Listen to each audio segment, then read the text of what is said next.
উস্কানিমূলক মন্তব্য কাণ্ডে হুমায়ুন কবিরকে তলব করা হয়েছে। আজকে শক্তিপুর থানায়, আগামীকাল তাকে রেজিনগর থানায় ডেকে পাঠানো হয়েছে। আপনারা জানেন, উস্কানিমূলক মন্তব্য তিনি দিয়েছিলেন গত মাসের ২৬ তারিখে রেজিনগরের কাশীপুরে একটি সভা থেকে, এবং তারপরে তার বিরুদ্ধে জোড়া এফআইআর দায়ের হয়েছিল। এরপরে গত পরশু তার বাড়িতে পৌঁছে যায় পুলিশ এবং শক্তিপুরে তার বাড়িতে গিয়ে তাকে নোটিশ ধরানো হয়, যেখানে আজ শক্তিপুর থানায়, আগামীকাল রেজিনগর থানায় তাকে তলব করা হয়েছে। ১ তারিখে ঠিক কি মন্তব্য করেছিলেন নোটিশ পাওয়ার পরে হুমায়ুন কবির, দেখুন। এই অপরাধে ইন্টেনশনালি আমাকে দুটো থানায় দুটো মোটো কেস করা হয়েছে। শক্তিপুর থানা যেটা ৩ তারিখে, যেটা 11:30টার সময় হাজিরা দিতে বলেছে। আমি যেহেতু প্রত্যেক জুম্মার নামাজ পড়ি, আমার পক্ষে কোনো মতেই ওই শক্তিপুর থানায় 11:30টার সময় হাজিরা দেওয়া সম্ভব না। ৪ তারিখ শনিবার, সেটা আমি রেজিনগর থানায় ওনাদের যে সময় দেওয়া আছে নোটিশে, সেটা আমি ৪ তারিখে শনিবারে রেজিনগর থানায় হাজিরাটা দেব। পার্থপ্রতিম ঘোষ আমাদের প্রতিনিধি সরাসরি রয়েছেন আমাদের সঙ্গে। পার্থ, একেবারে পরিষ্কার ১ তারিখের বক্তব্য থেকে যে আজকে শক্তিপুর থানায় বেলা 11:30টায় যে তলব করা হয়েছে, হুমায়ুন কবির যাচ্ছেন না, সেক্ষেত্রে পুলিশ কি করতে পারে?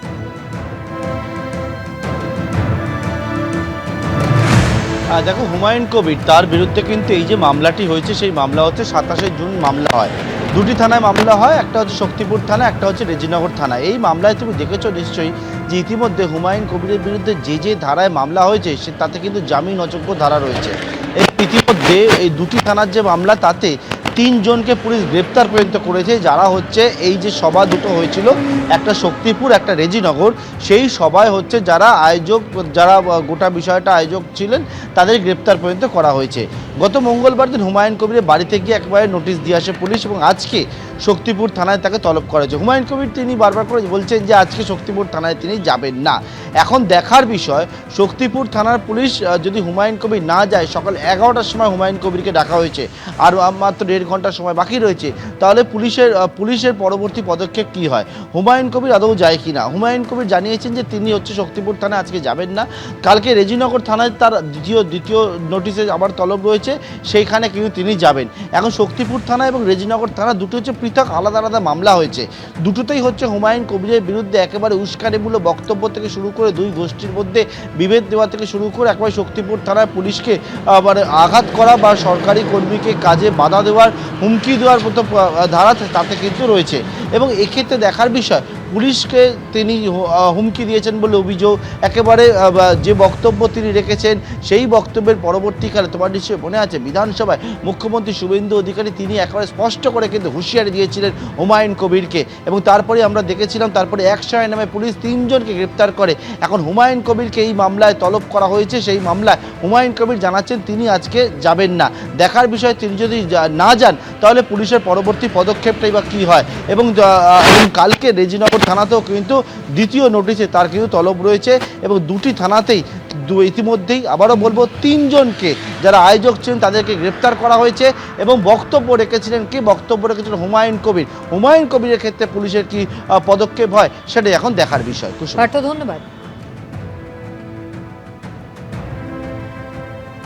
অন্যদিকে আজ অপরূপা পোদ্দারকে ফের তলব পুলিশের। স্বামীকে গ্রেফতারের সময় পুলিশকে হেনস্থার অভিযোগ গত বুধবার শ্রীরামপুর থানায় তলব করা হয়েছিল আরামবাগের প্রাক্তন তৃণমূল সাংসদকে, কিন্তু সেদিন তিনি হাজিরা দেননি। আজ তিনি কি করবেন, এই বিষয় নিয়ে আরো বিস্তারিত জানাতে কথা বলে নেব। আমাদের সঙ্গে রয়েছেন প্রতিনিধি সমীরণ পাল। সমীরণ, কি জানতে পারছো? গতদিন তো তিনি হাজিরা দেননি, আজ কি তিনি হাজিরা দেবেন? এটা এখনো পর্যন্ত স্পষ্ট নয় যে প্রাক্তন সাংসদ অপূর্ব পোদ্দার আজ শ্রীরামপুর থানায় হাজিরা দেবেন কিনা। গতকালই চন্দ্রনগর পুলিশ কমিশনারেটের পক্ষ থেকে তাকে নোটিশ করা হয়েছে যে আজকে বেলা 11টার সময় শ্রীরামপুর থানায় তাকে হাজিরা দিতে হবে। এবং আরামবাগের প্রাক্তন তৃণমূল সাংসদ অপূর্বা পোদ্দার তার স্বামী সাকির আলীকে যখন এনআইএ গ্রেপ্তার করে, সেই সময় তার বাড়ির সামনে যে বিশৃঙ্খলা তৈরি হয়, শুধু তাই নয়, এক মহিলা পুলিশ কর্মীকে হেনস্থা এবং তাকে শারীরিকভাবে নিগ্রহ করার অভিযোগ ওঠে অপূর্বা পোদ্দারের বিরুদ্ধে। আর সেই ঘটনায় গত বুধবার তাকে শ্রীরামপুর থানায় তলব করা হয়েছিল, কিন্তু তিনি শ্রীরামপুর থানায় হাজিরা দেননি। বরঞ্চ তাকে দেখা গেছিল নগর দায়রা আদালতে। কিন্তু তিনি কেন হাজিরা দেননি সেদিনকেও তিনি স্পষ্ট করেননি। আজকে পুলিশের পক্ষ থেকে তাকে আবার হাজিরা দিতে নির্দেশ দেওয়া হয়েছে আজ বেলা 11 নাগাদ শ্রীরামপুর থানায়, কিন্তু সেই হাজিরা তিনি দেন কিনা সেটার কিছুক্ষণের মধ্যেই স্পষ্ট। ধন্যবাদ সমীরণ। আর গতকাল এই প্রসঙ্গে চন্দননগর পুলিশ কমিশনারেটের পুলিশ কমিশনার ঠিক কি জানিয়েছেন শোনাবো। আজকে আবার নোটিশ সার্ভ করা হয়েছে আর কালকে আবার ওনাকে আসতে বলা হয়েছে থানায়। আজকে আমরা শ্রীরামপুর আদালতে কিছু অ্যাডিং সেকশন প্রেয়ার দিয়েছি, আরও কিছু নন বেলেবল সেকশন অন্তর্ভুক্ত করা হয়েছে। একদিকে অপরূপা পোদ্দার, তাকে আজকে ফের শ্রীরামপুর থানায় তলব করা হলো, তিনি যান কিনা তা দেখার অপেক্ষা। অন্যদিকে সাকির আলী তার স্বামী মঙ্গলবার দিন যাকে গ্রেফতার করা হয়েছে, যার বিরুদ্ধে অভিযোগ রয়েছে 2023 সালে হুগলির রিষড়ায় অশান্তি কাণ্ডে যে রামনবমীর মিছিলে অশান্তির ঘটনায় তিনি হচ্ছেন প্রধান উস্কানিদাতা। আদালতে দাঁড়িয়ে সরকারি আইনজীবী কিন্তু এমনটাই দাবি করেছিলেন। তাকে আজকে ফের এনআইএ আদালতে পেশ করবে। 36 ধরনের গুলি তার কাছ থেকে পাওয়া গিয়েছিল। 31শে ডিসেম্বর বর্ষবরণের রাতে ছাদে দাঁড়িয়ে তিনি ব্ল্যাঙ্ক ফায়ার করেছিলেন, এমনটাই কিন্তু তার বিরুদ্ধে অভিযোগ। তাছাড়াও তিনি হচ্ছেন প্রধান উস্কানিদাতা। আদালতে দাঁড়িয়ে এনআইএর আইনজীবী এমনটাই দাবি করেন। কথা বলবো আমাদের প্রতিনিধি ব্রতদীপ ভট্টাচার্য রয়েছেন আমাদের সঙ্গে। ব্রতদীপ, আজকে এনআইএর পক্ষ থেকে ফের আদালতে পেশ করা হবে সাকির আলীকে, সেক্ষেত্রে এনআইএর তরফ থেকে কি দাবি করা হচ্ছে? দেখো, এখনো পর্যন্ত যা জানা যাচ্ছে সাকির আলীর বিরুদ্ধে গত কয়েকদিনে যে সমস্ত তথ্য প্রমাণ তারা জোগাড় করেছেন, তাকে জিজ্ঞাসাবাদ করেও বেশ কিছু তথ্য প্রমাণ উঠে এসেছে। তাছাড়া পারিপার্শ্বিক তথ্য প্রমাণ তারা জোগাড় করেছেন। যে সমস্ত তথ্য প্রমাণগুলিতে দেখা যাচ্ছে যে রিষড়ায় রামনবমীর মিছিলে যে হামলা হয়েছিল এবং তাকে কেন্দ্র করে যে সংঘর্ষ, দফায় দফায় সংঘর্ষ হয় দুই গোষ্ঠীর মধ্যে, এবং শুধু তাই নয়, পুলিশের ওপর হামলা হয়, পুলিশ আহত হয়েছিল, সেই ঘটনায় প্রত্যক্ষভাবে যোগ ছিল এই সাকির আলী।